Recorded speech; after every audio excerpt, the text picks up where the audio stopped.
Hi viewers, welcome to this channel. So జనరల్గా local non local అని ఎప్పుడంటారు?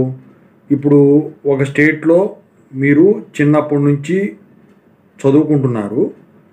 మీరు అక్కడ ఉన్నా ఉండకపోయినా ఎడ్యుకేషన్ పరంగా కానీ జాబుల పరంగా కానీ చూసుకున్నట్టయితే 10th క్లాసు ఇప్పుడు మీరు ఏపీలో 10th క్లాస్ వరకు చదివేశారనుకోండి, అక్కడ నుంచి 9 ఇయర్స్ 10 ఇయర్స్ వస్తుంది కాబట్టి అది మీ లోకల్ అవుతుంది ఎప్పటికైనా. అదే తెలంగాణలో కూడా 10 ఇయర్స్ వరకు చదువుకున్నారనుకోండి, 10th క్లాస్ వరకు 10th క్లాస్ కూడా తెలంగాణ కింద కంప్లీట్ చేశారనుకోండి, మీరు తెలంగాణ లోకాలిటీ కింద వస్తుంది.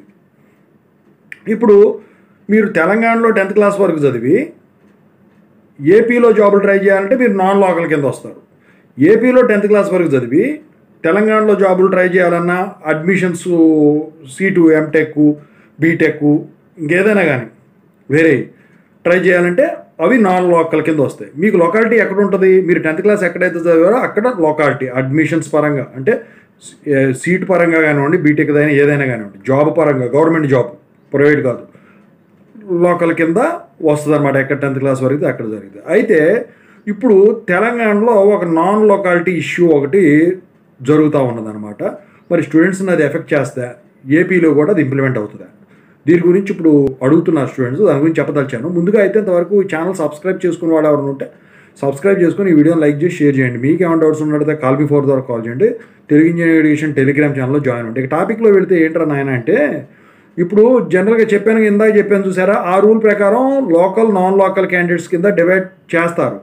అయితే ఇప్పుడు వచ్చేసరికి ఏంటంటే ఒక కొత్త జీవోని తెలంగాణ వాళ్ళు ప్రభుత్వం వాళ్ళు రిలీజ్ చేశారు. ఆ జీవో ప్రకారం 10th 1 వరకు చదివితే కాదు, ఎక్కడైనా కంటిన్యూస్గా 2 ఇయర్స్ ఎడ్యుకేషన్ పరంగా వేరే రాష్ట్రం, for example intermediate 10th class వరకు తెలంగాణ చదివి ఇంటర్మీడియట్ ఆంధ్రాలో కానీ లేదా వేరే ఏ స్టేట్లో కానీ చదివినట్టయితే ఇక్కడ మీరు నాన్ లోకల్ కింద వస్తారు. లొకాలిటీ అనేది పోతుంది అనమాట. సో దాని ప్రకారం మీరు నాన్ లోకల్ కింద అవుతారు. అంటే ఏంటి, ఇప్పుడు మీరు ఒక తెలంగాణ లోకల్ అవ్వాలంటే ఏమవ్వాలి? 10th అక్కడే చదవాలి, ఇంటర్ అక్కడే చదవాలి, వీలైతే ఇక బీటెక్ కూడా పెడితే బీటెక్ ఇవన్నీ కూడా ఎడ్యుకేషన్ సిస్టమ్ మొత్తం కూడా దాని కింద కంప్లీట్ చేయాలి. అంటే ఇప్పుడు మీరు బీటెక్ జాయిన్ అవ్వాలంటే ఇంటర్మీడియట్ కూడా అక్కడే చదవాలి సీట్ కోసం, లొకాలిటీ సీటు కౌన్సిలింగ్ ద్వారా సీట్ రావాలంటే. జాబ్ కావాలి, గవర్నమెంట్ జాబ్ అంటే బీటెక్ వరకు అక్కడే చదవాలి. సో ఇలా అనమాట. ఏపీలో మరి ఇది కూడా ఇంప్లిమెంట్ చేశారంటే, ఏపీలో ఇది ఇంప్లిమెంట్ చేయలేదు. ఇంతకుముందు ఫస్ట్లో నేను ఏదైతే ప్రాసెస్ చెప్పానో దాని ప్రకారమే వాళ్ళు లోకల్ నాన్ లోకాలిటీ కింద చూడటం అయితే జరుగుతుంది.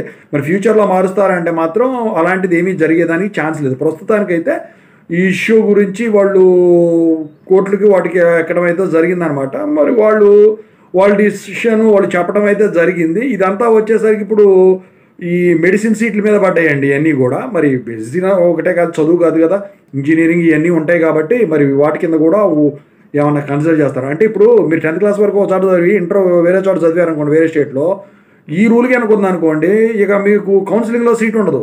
బీటెక్ మీరు మేనేజ్మెంట్లో కట్టుకోవచ్చు. ఈ గవర్నమెంట్ జాబ్స్ కూడా దాని ప్రకారం ఆ లెక్కలో చూసుకున్నట్టయితే ఉండవు అనమాట. మొత్తానికైతే నాన్ లొకాలిటీ ఇష్యూ ఇది నడుస్తుంది. జనరల్గా రూల్ వచ్చేసరికి ఫస్ట్లో నేనైతే చెప్పానో దాని ప్రకారం ఉండేది. వీళ్ళు దీన్ని మార్చడం వలన ఏంటంటే ఇక్కడ ఎఫెక్ట్ అయిపోయారు. తెలియక స్టూడెంట్స్ జాయిన్ అయినవాడు, ఎందుకంటే ముందు చెప్పలే. అది ముఖ్యంగా ఇది JTH స్టూడెంట్స్ తెలుసుకోవాల్సింది. ఏపీ స్టూడెంట్స్ కూడా లొకాలిటీ గురించి తెలియాలని చెప్పేసి వీడియో చేయడం జరిగింది. Thank you.